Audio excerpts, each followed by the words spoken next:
আসসালামু আলাইকুম।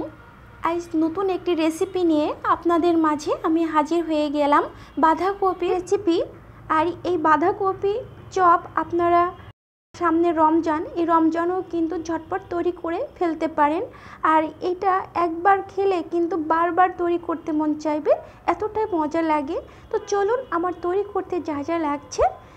এখানে আমি বাঁধাকপি কুচি করে নিয়েছি, একটি মিক্সিং বোলের মধ্যে আমি এটা দিয়ে দিব। বাঁধাকপি কুচিটা আমি একটু বেশি পরিমাণে নিয়েছি। আর এখানে অ্যাড করব পেঁয়াজ কুচি। পেঁয়াজ কুচিটা আমি হাফ কাপ মতো নিয়েছি, আপনারা কমিয়ে বা বাড়িয়ে নিলেও হবে। আর এখানে অ্যাড করব লবণ। লবণটা দিয়ে আমি হাতটা দিয়ে ভালো করে চটকে নিচ্ছি। যত সময় এই পেঁয়াজ এবং বাঁধাকপির থেকে পানি না বের হবে তত সময় কিন্তু চটকে নিতে হবে।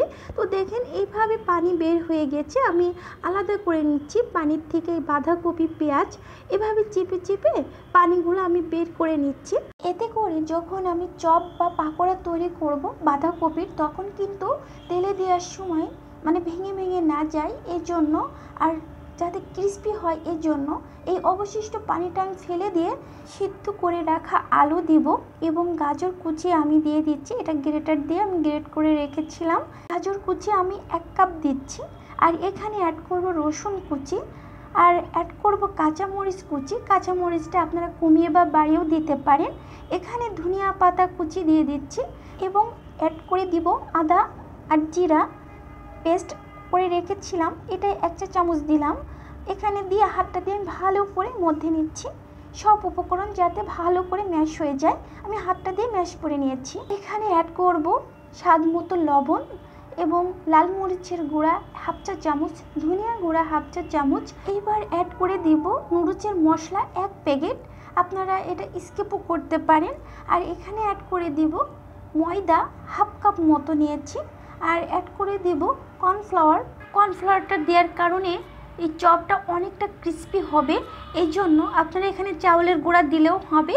এবার দিয়ে আমি হাতটা দিয়ে ভালো করে মধ্যে নিচ্ছি। বাঁধাকপির চপটা কিন্তু আপনারা ঝটপট তৈরি করে ফেলতে পারেন এই রমজান স্পেশালে।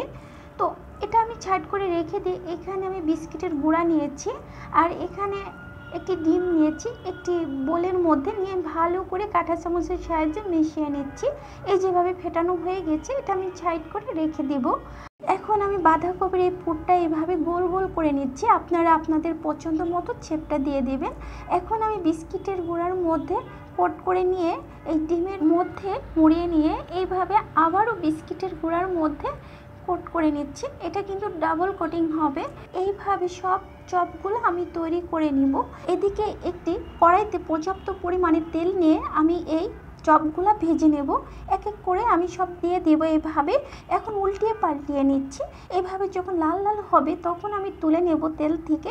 এখন একটি টিস্যুর উপরে আমি তুলে নিচ্ছি যাতে এক্সট্রা তেল থাকে সেটা টেনে নেয়। এখন সব চপগুলো আমি তৈরি করে নিয়ে এসেছি। দেখেন কতটা সুন্দর আর কতটা লোভনীয় হয়েছে। একটি চপ আমি ভেঙে দেখালাম, দেখেন কতটা সুন্দর হয়েছে আর কতটা ক্রিস্পি, উপরটার ভিতরে কতটা সফট। আশা করি আমার এই বাঁধাকপির চপ আপনাদের ভালো লাগবে। ভালো লাগলে অবশ্যই সবার সাথে শেয়ার করবেন। আল্লাহ হাফেজ, আসসালামু আলাইকুম।